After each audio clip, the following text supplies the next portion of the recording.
Tony D and Little Joan with a screenwriter's rant on Deinfluencer. Um, Looks like a low budget movie that's a horror kind of satire about social media. Smash like and subscribe. Thank you for smash liking and subscribing. Check out my books, links in the description. Comedy Horror in South Jersey. It's the Pineys, books 1 through 8, available at Amazon.com. So this is an influencer, a hot girl who has an IG account or something like that. And she's kidnapped by a psychopath who wants to play some crazy game about testing her ability to actually be an influencer, or she's going to die, I guess. I don't know. I kind of see where this plot goes, but it's weird because in the trailer she ends up talking to other characters who come in. I guess she's trapped in this warehouse, but she doesn't seem to be on board with escaping from the warehouse. So she plays the game, which, okay, I get, but at the same time, there's a lot of other people coming in and out of this place, so I'm not exactly sure how this is working out from a pragmatic standpoint. It's not really coming across in the trailer. Written by Simon Phillips and Jamie Bailey. Directed by Jamie Bailey. Okay, doing a lot of heavy lifting here. Marie Luciani Grimaldi. Hey! Is the star. And Kaylin Turner. Don't know who that is. And Carolyn Bennett and Simon Phillips. So I think this is a low budget affair. Now, Simon Phillips. Oh, that was the co-writer. Okay. So one of the cast is the co-writer along with the director. All right. I kind of like the premise. I don't know if I'm in love with the execution totally. Not sure it's going far enough. That may be the limitations of this budget more than anything else. Deinfluencer, I'm not sure if that's the right name either. Yeah, it's a tough name. You know, even just calling it the influencer would have probably been better, but I don't know. That name's probably taken. Deinfluencer, it's kind of a clunky name. I'm not in love with that name, and I'm really big on names. Loving the outfit, I gotta say. It's a cute little outfit they got her on, but yeah, I'm not sure the executions here. Seems like they got big ambitions. I like that. I don't like the Saw aspect of this though. I think you could have done this movie without, and it feels like it's not going the full Saw way, which, I mean, if you're going to do Saw, do it. Like, make it deadly. Like, you got to do X, Y, and Z or someone dies. Like, the stakes, I think, in a genre like this have to be higher, and they don't feel that high, in which case, why are you going down this path? Maybe go a more, grounded, realistic path where the guy is got a personal,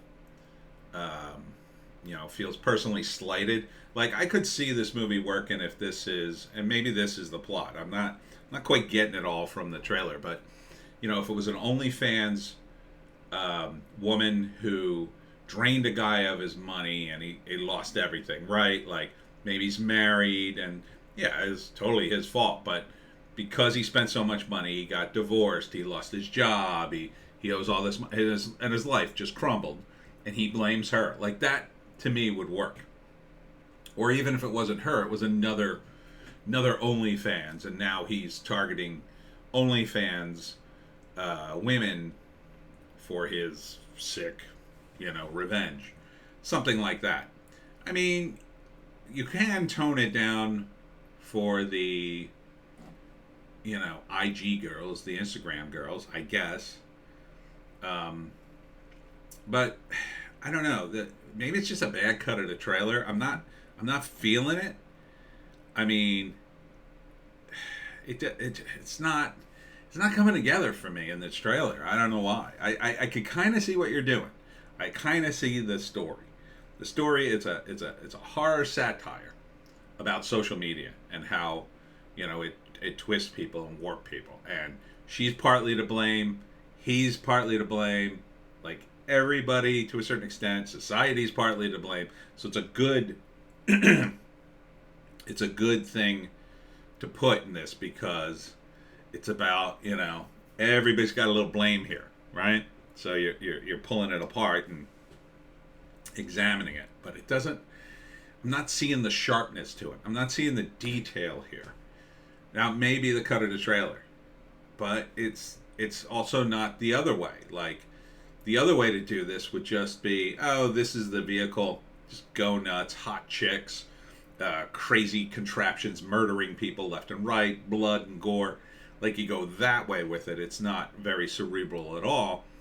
It's less about the satire, more about just hitting the buzzwords and getting teenagers scared. I'm not seeing that part of it either. Now that's probably because it's a low budget take. I mean, your costuming's on point.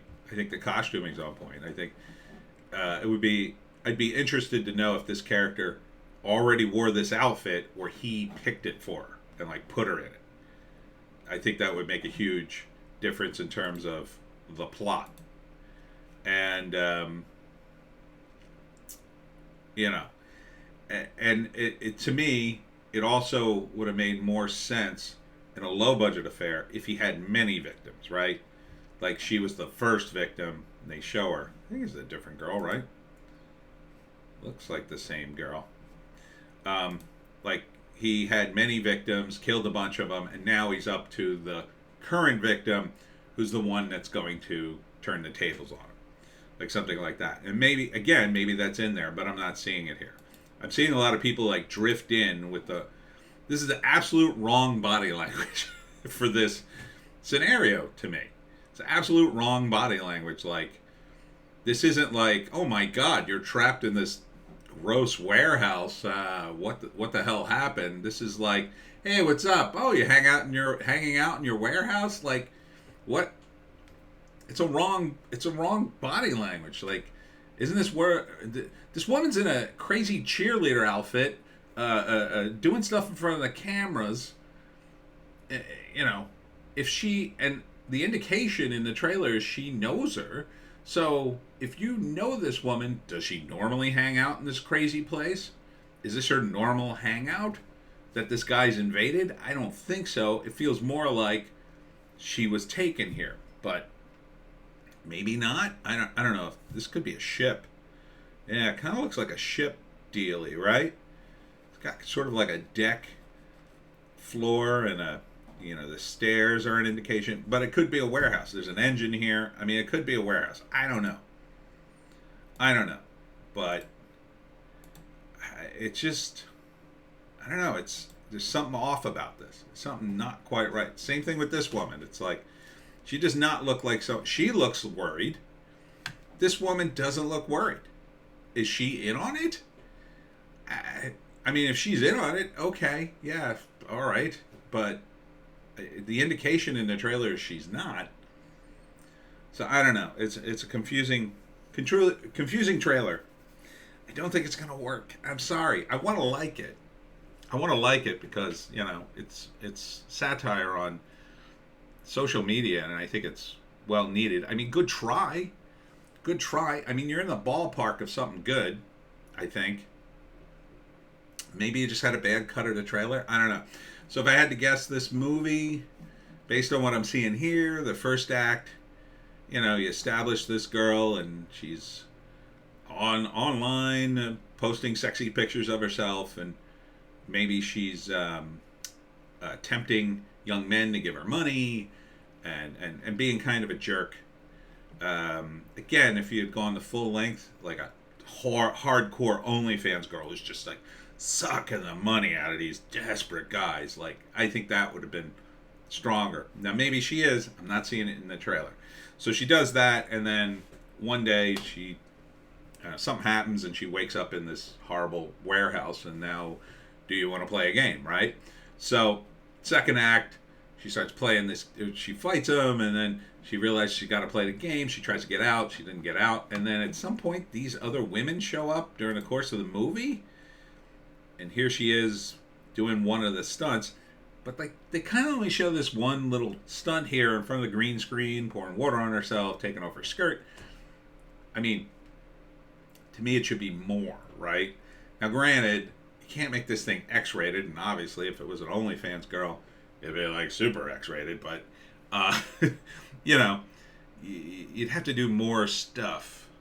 You know, stuff that was you could show on screen, but wasn't sexual, but maybe could be construed as teasing or sexual. I mean, you could do weird fetish stuff, right? Like foot fetish stuff, and the, what does they call it? The ASMR,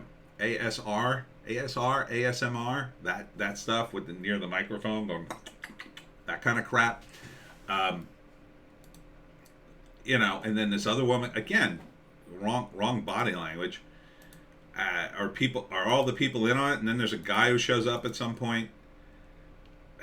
I just don't. Yeah, I don't think it's come together. So then in the third act, she turns the tables and gets away. But maybe in the end, as a just desserts, he destroys her social media presence or exposes her for being the phony she is.